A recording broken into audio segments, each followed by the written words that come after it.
ಒಂದು ಮೆಮೊರಾಂಡಮ್ ನ ಸೋರಿಕೆಯನ್ನ ಮಾಡಿದ್ದೇವೆ. ಕೇವಲ ನನ್ನ ಮತಕ್ಷೇತ್ರಕ್ಕೆ ಸಂಬಂಧಪಟ್ಟಿರ್ತಕ್ಕಂಥ ವಿಚಾರ ಅಲ್ಲ, ಬದಲಾಗಿ ಈಗಾಗಲೇ SIR ನ ಈ ಒಂದು ಪ್ರಕ್ರಿಯೆ ಪ್ರಾರಂಭ ಆಗಿದೆ. 30ನೇ ತಾರೀಕಿಂದ ಇವತ್ತು ಹೆಚ್ಚು ಕಮ್ಮಿ 4ನೇ ದಿನಕ್ಕೆ ಕಾಲ ನೆಟ್ಟಿದ್ದೇವೆ.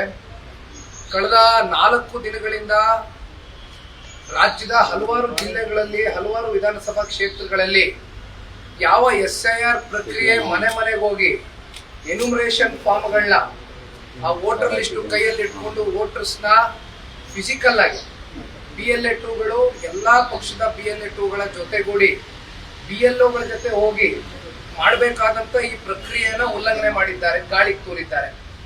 ಇಲ್ಲಿ ನಮ್ಮ ರಾಮನಗರಕ್ಕೆ ನಾನು ಸೀಮಿತವಾಗಿ ಮಾತನಾಡ್ತಕ್ಕಂಥದ್ದಾದ್ರೆ, ನಿನ್ನೆಯ ದಿನ ಯಾವುದೋ ಒಂದು ಕಲ್ಯಾಣ ಮಂಟಪದಲ್ಲಿ, ಯಾವುದೋ ಒಂದು ಸಮುದಾಯ ಭವನದಲ್ಲಿ ಒಂದು 3 ವಾರ್ಡ್ಗಳು ನಮ್ಮ ರಾಮನಗರದಲ್ಲಿ ಏನು ಬರುತ್ತೆ, 8 ರಿಂದ 10 ಬೂತ್ಗಳಲ್ಲಿ ನಿನ್ನೆಯ ದಿನ ನೈಜ ದೃಶ್ಯವನ್ನ ಶೂಟ್ ಮಾಡಿ ಫೋನ್ ನಲ್ಲಿ, ಮೊಬೈಲ್ ಕ್ಯಾಮ್ರಾನಲ್ಲಿ ಸೆರೆ ಹಿಡಿದು ನಮ್ಮ BLA2ಗಳು ಬಹಳ ಆಕ್ಟಿವ್ ಆಗಿ ಇದನ್ನ ಕಳಿಸ್ಕೊಟ್ರು. ಅಲ್ಲಿಂದ ನನಗೆ ಬಹಳ ಬೇಸರ ಆಗ್ತಕ್ಕಂಥ ಸಂಗತಿ ಏನಪ್ಪಾ ಅಂದ್ರೆ,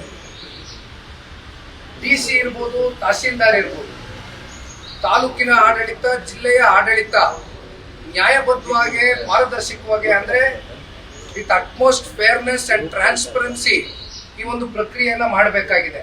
ಯಾಕೆಂದ್ರೆ ಇದು ಮಾಡ್ತಾ ಇರ್ತಕ್ಕಂಥದ್ದೇ ಒಂದು ಅಕೌಂಟಬಿಲಿಟಿಗೆ, ಒಂದು ಕ್ರೆಡಿಬಿಲಿಟಿಗೆ. ಆದ್ರೆ ಜನರನ್ನ ನೀವು ಇಲ್ಲಿ ಇನ್ವಾಲ್ವ್ ಮಾಡ್ಕೊಳ್ತೀರಾ, ನೀವೇನ ಒಂದು ಫಾರ್ಮ್ ಅನ್ನ ಅವ್ರಿಗೆ ಕೊಡೋದಕ್ಕೆ ಹೋಗ್ತೀರಿ. ಜನ ಏನಾದ್ರೂ ಅವ್ರ ಮನೆಯಲ್ಲಿ ಇಲ್ಲದೆ ಹೋದಂತ ಸಂದರ್ಭದಲ್ಲಿ 3 ಬಾರಿ ನಿಮ್ಗೆ ಹೋಗ್ಲಿಕ್ಕೆ ಅವಕಾಶ ಇದೆ. ಬಿಕಾಸ್ ನಾನು SIR ನ ರೂಲ್ ಬುಕ್ ನ ಓದಿರ್ತಕ್ಕಂಥ ವ್ಯಕ್ತಿ, ನನಗೆ ಗೊತ್ತಿರ್ತಕ್ಕಂಥ ವಿಚಾರ ನಿಮ್ ಮುಂದೆ ಇಡ್ತೇನೆ.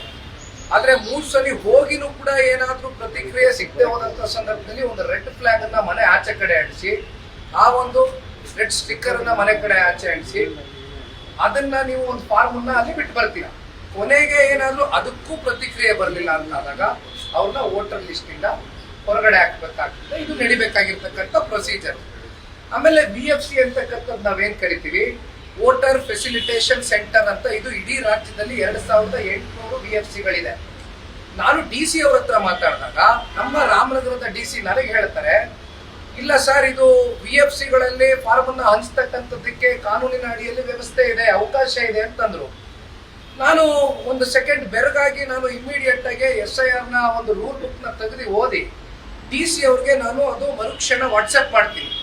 ಅದು ಮಾಡ್ತಾ ಇದ್ದಂಗೆ ಅದರಲ್ಲಿ ಕ್ಲಿಯರ್ ಆಗಿ ಮೆನ್ಷನ್ ಆಗಿದೆ, ಯಾವ ಕಾರಣಕ್ಕೂ ಕೂಡ ಆ ರೀತಿ ಫಾರ್ಮ್ಗಳನ್ನ ನೀವು ನೇರಾನೇರಿ ಆಮೇಲೆ ಫಾರ್ಮ್ಗಳನ್ನು ಕೂಡ CC ಅವರು ಎಷ್ಟು ಸ್ಟ್ರಿಕ್ಟ್ ಮಾಡಿದ್ದಾರೆ ಅಂದ್ರೆ, ಒಬ್ಬ ವ್ಯಕ್ತಿಗೆ ಒಂದೇ ಫಾರ್ಮ್.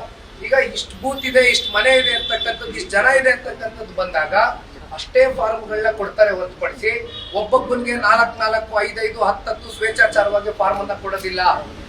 ಇಷ್ಟು CC ಒಂದು ಸ್ಟ್ರಾಂಗ್ ಆಗಿ ಒಂದು SIR ನ ಮಾಡ್ಬೇಕಾದಂತ ಸಂದರ್ಭದಲ್ಲಿ DC ಅವರು ನನ್ನನ್ನ ದಾರಿ ತಪ್ಪಿಸಿ, ಈಗ ನನಗೆ ನಾಳೆ ಇನ್ಫಾರ್ಮೇಶನ್ ಕೊರತೆ ಇದ್ದು ಅಥವಾ ನನಗೆ ಮಾಹಿತಿ ತರಿಸ್ಕೊಳ್ತಕ್ಕಂಥದ್ದಕ್ಕೆ ನನಗೆ ಅವಕಾಶ ಇಲ್ದಿರಾ, ಅದರಲ್ಲಿ ನಾನು ವಂಚಿತ ಆಗಿ ನಾನೊಬ್ಬ ಅಭ್ಯರ್ಥಿಯಾಗಿ ನನಗೆ ನಾಳೆ ಏನಾದ್ರೂ ಪೆಟ್ಟಿದ್ದಂತ ಸಂದರ್ಭದಲ್ಲಿ ಮುಂದಿನ ಚುನಾವಣೆಯಲ್ಲಿ, ಯಾಕೆಂದ್ರೆ ಇದು ಪ್ರಜಾಪ್ರಭುತ್ವಕ್ಕೆ ಆಗ್ತಾ ಇರ್ತಕ್ಕಂಥ ಒಂದು ಅನ್ಯಾಯ, ಒಂದು ಅಪಮಾನ.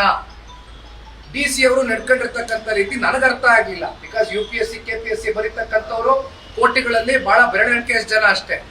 IAS ಆಗಿರ್ತಕ್ಕಂಥವ್ರು, IPS ಆಗಿರ್ತಕ್ಕಂಥವ್ರು, IFS ಆಗಿರ್ತಕ್ಕಂಥವ್ರು, ಅವರೆಲ್ಲ ಬಹಳ ಕಷ್ಟಪಟ್ಟು ಓದು ಮೇಲೆ ಬಂದಿರ್ತಾರೆ.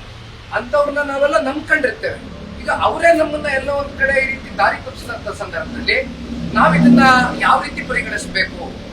ಮೊದಲನೇ ದಿನ ಒಂದು ಪ್ರಕ್ರಿಯೆ ಆಗುತ್ತೆ ಇದೇ ತರ ರಾಮನಗರದಲ್ಲಿ. ನಾನು ತಹಸೀಲ್ದಾರ್ ಅವ್ರಿಗೆ ಫೋನ್ ಮಾಡಿ ಹೇಳ್ತೇನೆ, ತಾಲೂಕ್ ಕಚೇರಿಗಳಿಗೆ ಮೊದಲನೇ ದಿನ FAQs ಅನ್ನ ಇವತ್ತು ತಹಸೀಲ್ದಾರ್ಗಳು ತಾಲೂಕ್ ಕಚೇರಿನಲ್ಲಿ BLA2ಗಳಿಗೆ ಎಲ್ಲಾ ಪೊಲಿಟಿಕಲ್ ಪಾರ್ಟಿ BLA2ಗಳಿಗೆ ಕರೆದೇನ್ ಮಾತಾಡ್ಬೇಕಾಗಿತ್ತು, ಅದು 4-5 ದಿನದೇ ನಡಿಬೇಕಾಗಿರ್ತಕ್ಕಂಥ ಪ್ರಕ್ರಿಯೆ. ಆನ್ ಫೀಲ್ಡ್ ನೀವು BLOಗಳನ್ನ ಕಳಿಸ್ಬಿಟ್ಟು FAQs ನಾನು ಹೇಳ್ತಕ್ಕಂಥದಕ್ಕೆ ನಮ್ಮ 100 ಜನ BLA2ಗಳನ್ನ ಮೊದಲನೇ ದಿನ ನೀವು ಕರೆಸಿ ಇಲ್ಲಿ ನಿಲ್ಸ್ಕೊಂಡಿದ್ದೀರಲ್ಲ, ಇದು ತಪ್ಪು ಅಂತಕ್ಕಂಥದ್ದು ಹೇಳಿದಾಗ ಅಲ್ಲೂ ನಾನು ಎಚ್ಚರಿಸಿದೆ ಅವ್ರಿಗೆ, ಮಾಡಬೇಡಿ ಇದನ್ನ ಅಂತ. ಆದ್ರೆ ನನಗೆ ಒಂದು ಇಂಟೆನ್ಷನ್ಸ್ ಅರ್ಥ ಆಗ್ತಾ ಇಲ್ಲ. ಇಲ್ಲಿ ಅರ್ಕಲ್ಗೂಡ್ ಮಂಜಣ್ಣ ಅವರ ವಿಚಾರದಲ್ಲಿ ಇರ್ಬೋದು, ಕುಣಿಗಲ್ ವಿಚಾರದಲ್ಲಿ ಇರ್ಬೋದು, ಪಾವಗಡ ವಿಚಾರದಲ್ಲಿ ಇರ್ಬೋದು, ಇವತ್ತು ನಮ್ಮ ತಾವರೆಕೆರೆನಲ್ಲಿ ನಮ್ಮ ಯಶವಂತಪುರ ವಿಧಾನಸಭಾ ಕ್ಷೇತ್ರದಲ್ಲಿ ಆಗಿರ್ತಕ್ಕಂಥ ಘಟನೆಗಳಿರ್ಬೋದು, ಪ್ರತಿದಿನ ಇವತ್ತು ವಿಡಿಯೋಗಳು ಬರ್ತಾ ಇದೆ. ನಾನು ಇಲ್ಲಿರ್ತಕ್ಕಂಥ ನಮ್ಮ ಸ್ಟೇಟ್ ಎಲೆಕ್ಷನ್ ಕಮಿಷನ್ ಸಿಇಒ ಆಗಿರ್ತಕ್ಕಂಥ ಅನ್ಬು ಕುಮಾರ್ ಸರ್ ಅವರಿಗೆ ಒಂದು ಪೆನ್ ಡ್ರೈವ್ ಅನ್ನ ಕೊಟ್ಟಿದ್ದೇವೆ. ಅದರಲ್ಲಿ ಯಾವ್ಯಾವ ರೀತಿ ಈ ಒಂದು ಕಾನೂನಿನ ಒಂದು ಉಲ್ಲಂಘನೆ ಮಾಡಿ ಈ ರೀತಿ ನಡೀತಾ ಇದೆ ಪ್ರಕ್ರಿಯೆಗಳು, ಇದಕ್ಕೆ ಒಂದು ಕಡಿವಾಣ ಹಾಕಬೇಕು ಸರ್ ಅಂತಕ್ಕಂಥದ್ದನ್ನ ಕೈ ಜೋಡಿಸಿ ನಾವು ಮನವಿಯನ್ನ ಮಾಡಿ ಅವರ ಗಮನಕ್ಕೆ ತಗೊಂಡು ಬಂದಿದ್ದೇವೆ. ಅವರು ಕೂಡ ವಿಡಿಯೋ ಕಾನ್ಫರೆನ್ಸ್ ನ ಬೆಳಗ್ಗೆ ಕರೆದು ಮಾಡಿದ್ದಾರೆ, ಬೆಳಗ್ಗೆ ವಿಡಿಯೋ ಕಾನ್ಫರೆನ್ಸ್ ಕೂತ್ಕೊಂಡು ಮಾಡಿದ್ದಾರೆ. ಸೊ ಅವ್ರ ಕಡೆಯಿಂದನೂ ಸಾರ್ ಕಡೆಯಿಂದನೂ ಕೂಡ ನಮ್ಗೆ ಸೀರಿಯಸ್ ಆಗಿ ನಾನು 1-2-3 ವಿಚಾರಗಳನ್ನ ತಿಳಿಸ್ಲಿಕ್ಕೆ ಬಯಸ್ತೇನೆ. ನಮ್ಮ ಮೇಜರ್ ಡಿಮ್ಯಾಂಡ್ ಇರ್ತಕ್ಕಂಥದ್ದು, ಈಗ BLOಗಳು ಇವತ್ತೇನು ತಪ್ಪು ಮಾಡಿ ಸಿಗಾಕೊಂಡಿದ್ದಾರೆ ಅಂತ BLOಗಳನ್ನ ನೀವು ಸಸ್ಪೆನ್ಷನ್ ಅಲ್ಲಿ ಇಡಬೇಕು, ಇಲ್ಲ ಅಂದ್ರೆ ಭಯ ಬರೋದಿಲ್ಲ ಅಂತ BLOಗಳನ್ನ ಸಸ್ಪೆನ್ಷನ್ ಇರ್ತಕ್ಕಂಥ ಕೆಲಸ ಮಾಡ್ಬೇಕು. ಹೊರಗೆ ಟೀಚರ್ಸ್ ಇರ್ತಾರೆ, ಗೌರ್ಮೆಂಟ್ ಟೀಚರ್ಸ್, ಪಾಪ ನಾನೇನು ಅವರು ಅಮಾಯಕರು ಹೊಟ್ಟೆ ಮೇಲೆ ಹೊಡೀರಿ ಅಂತ ನಾನು ಹೇಳ್ತಾ ಇಲ್ಲ.